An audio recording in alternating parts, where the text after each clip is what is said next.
How do I say goodbye to So tell us what you expect to change after you retire, and what the things that you're proud of that have happened so far. Well, retirement is for people who enjoy sitting down and do nothing. I'm not one of those. So when I retire, I'm going to be hanging around here but doing only one thing, publishing the District Chronicles, which will keep me in the training business. As students will be coming in who want to be stronger writers, they're coming and training with me at the District Chronicles. Not because it's a class requirement, but because they just want to be better writers. I'm Stan Verrett from ESPN Sports Center, Howard University class of 1989, Bachelor of Arts in Broadcast Journalism.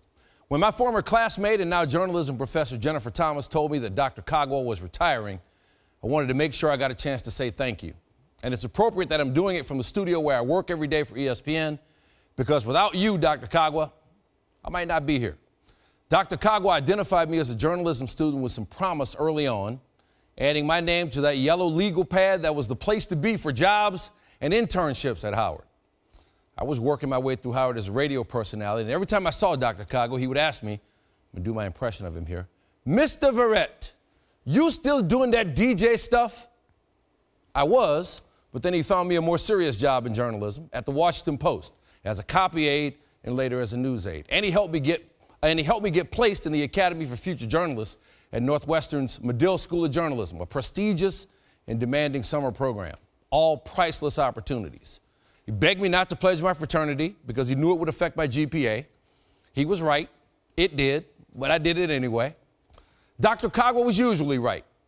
I'm just glad he was right when he believed a kid from New Orleans had what it took to make it as a broadcast journalist at the highest level, and that he made sure our program at Howard gave me the training I needed to do it. Thank you, Dr. Kaggwa. I'm sure I'm joining hundreds of other Howard journalism graduates when I tell you we love you and we hope you have a wonderful retirement. Dr. Kaggwa, the truth of the story is I never actually had you. But when I became chief copy editor of The Hilltop, I got word that you were looking for me.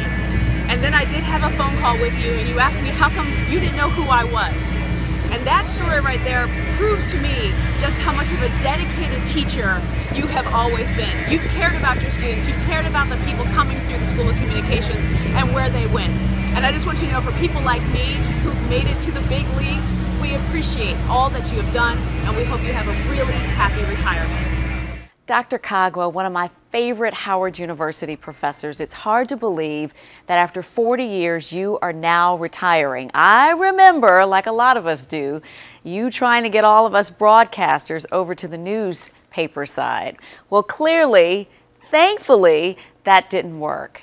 But you were a huge part of the reason why I am here today. I am so grateful for your imprint on my life, for your commitment to excellence, for your mission to build us up to be the best ambassadors we could be in our newsrooms, in our communities, and for our beloved Howard University. So it is with a full heart that I thank you with everything that I have for the opportunity to learn from a legend like you.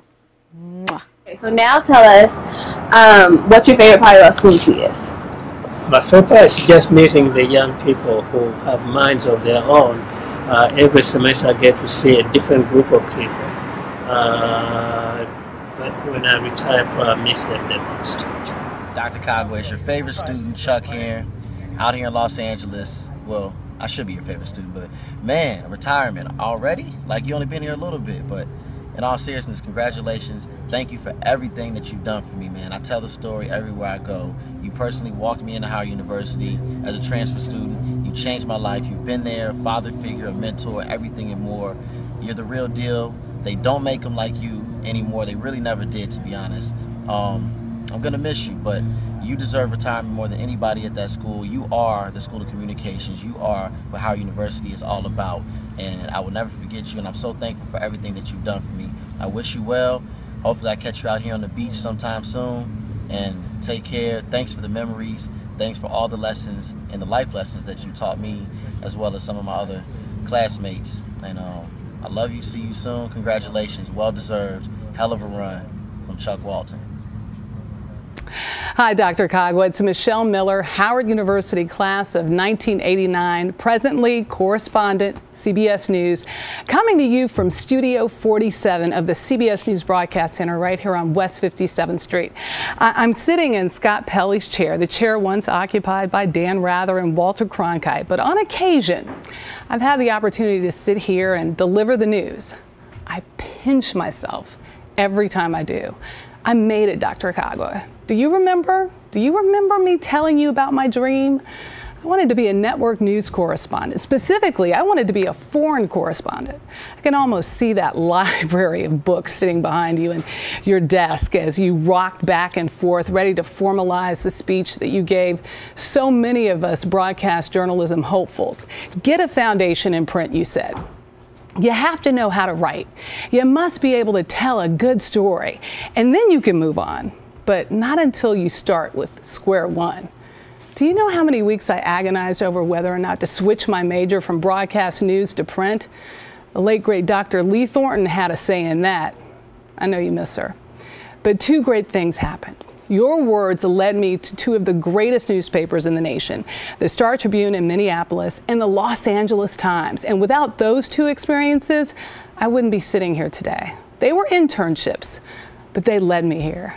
I wouldn't have learned the finer details of source reporting, triple checking every fact, collaboration with partners who have your back when you get back from a story.